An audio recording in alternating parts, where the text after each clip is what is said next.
Later that afternoon, Thomas saw the man with the binoculars again. Hello. I hope you don't mind me asking, but what kind of an inspector are you? I'm not any kind of an inspector. I'm a bird watcher, and I'm trying to find a very rare bird. Oh, better get to my seat. Oh, a bird watcher. Of course. So that's who he is. And that's what he's looking for through his binoculars. And all I had to do to find out was ask him.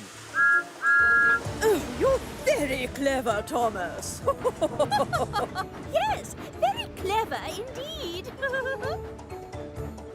Thomas was hurrying along his branchland when suddenly there was cause for alarm. Somebody had pulled the emergency cable, and the guard put the brakes on his coaches. Stop, Thomas! Stop! It must be an emergency!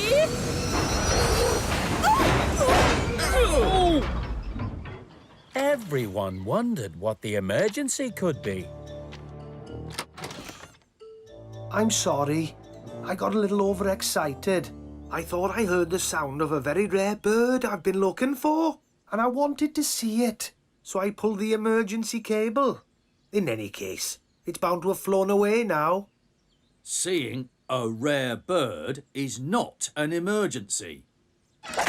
Quite right. I couldn't have put it better myself. What's that sound? My wheel! It has a flat spot now. Annie had developed a wheel flat after being dragged along with her brakes on. Her wheel wouldn't turn. So all the passengers had to squeeze into one coach, and Annie had to be uncoupled and left behind. Don't worry, Annie. Thomas will come back soon. And we'll have your wheel fixed in no time. Thomas didn't like having to leave Annie behind. He felt cross that the man with the binoculars had pulled the emergency cable. The passengers felt cross too. And so did the Fat Controller. The emergency cable must only be pulled when there is a genuine emergency. I'm really very sorry. I don't know what I was thinking. And I promise, I'll never do it again. Very well. Carry on. Help! My brakes! My brakes have failed!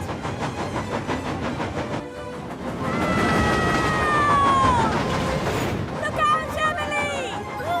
I can't stop!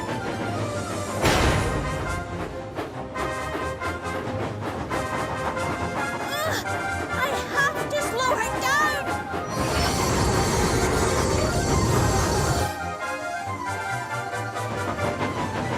Don't worry, Caitlin!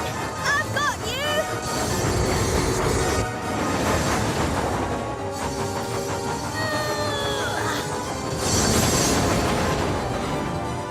Then, as Hero and Henry puffed up Gordon's hill, there was a very strange noise.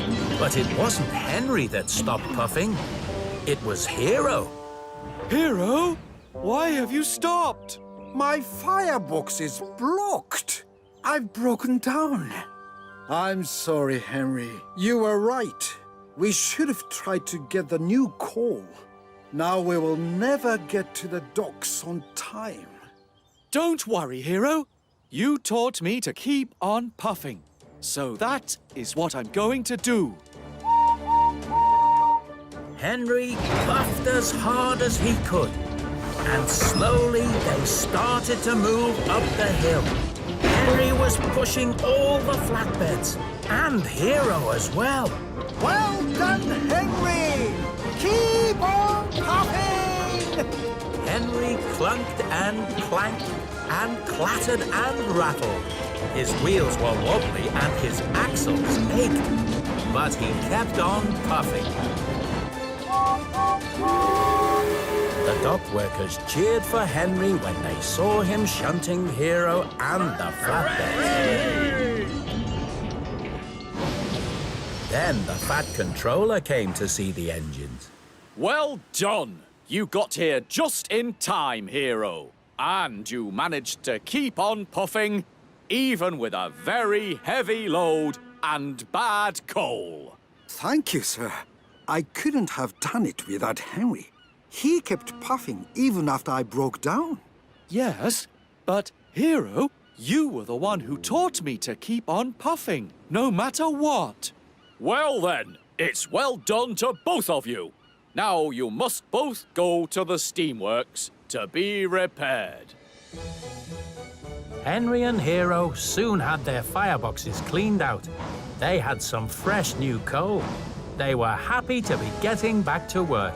Hero, you were right. Sometimes you can keep puffing, even with bad coal.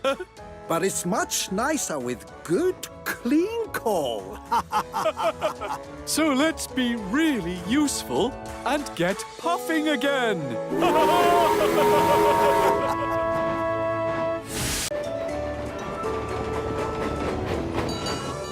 Oh, there you are, Toby. You must hurry. All these workmen will be late for work. I'll get them to the quarry on time, sir. You'll see. I'm not afraid of Knapford Junction.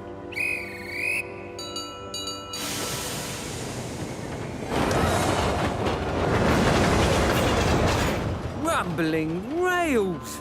Look at this place! It's busier than ever!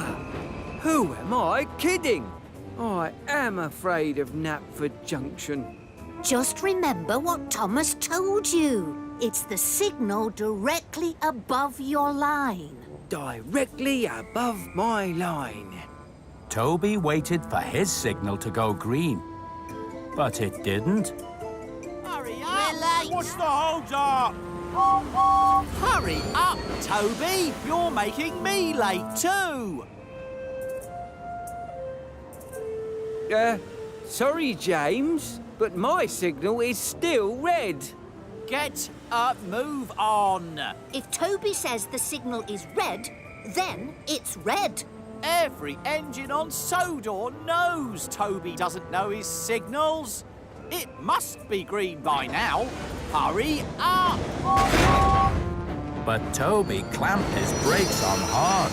Look out, you silly old tram, and learn your signals. I have learned them, and it's red. Then, to make matters worse, the Fat Controller arrived. He didn't look happy at all. Oh dear. This won't do at all. Your signal must have gone green by now, Toby. No, sir, it hasn't. It's still red. We can't have engines not knowing their signals, Toby. You must be absolutely, positively right. The signal must be broken. Well done, Toby. Going through a red signal could be most dangerous. You are a really useful steam tram. Sorry, Toby. Sorry, Henrietta, as well.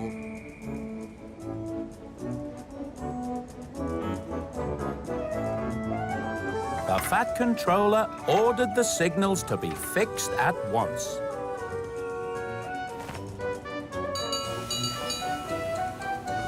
And from that day on, Toby was never again afraid of Knapford Junction. Harold radioed ahead to warn the park keepers. They were already mending the broken fence when he and Charlie arrived, but there was no sign of the elephant. Harold went higher for a better look, while Charlie and the park keeper searched for the elephant on the ground. Oh, dear. I hope the elephant hasn't got into any trouble. I think I've spotted it! Down near Brendam Docks! Follow me!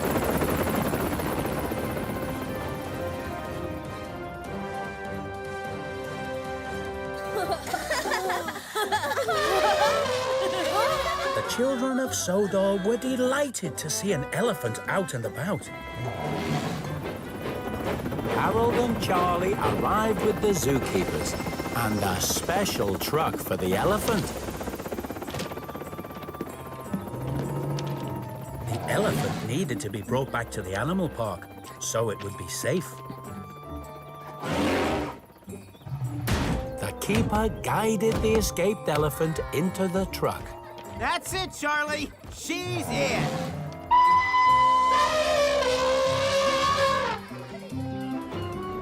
Thomas, Percy and Henry could hardly believe their eyes when they saw Charlie with the elephant. Hey, look! Charlie was telling the truth about the elephant after all. Oh, not that silly elephant story again. Whoa! Everyone at the Sodor Animal Park was relieved to see the elephant return safely home. Well done, Charlie. I hear you raised the alarm. You are a really useful engine. Charlie had learned that when he told jokes all the time, nobody took him seriously. So he decided never to tell another joke again. But that decision didn't last very long. Hey, Salty, how do elephants fly? I dunno, Charlie. How do elephants fly? By jumbo jet! By jumbo jet. Oh, good one, Charlie. Elephants. Yachts!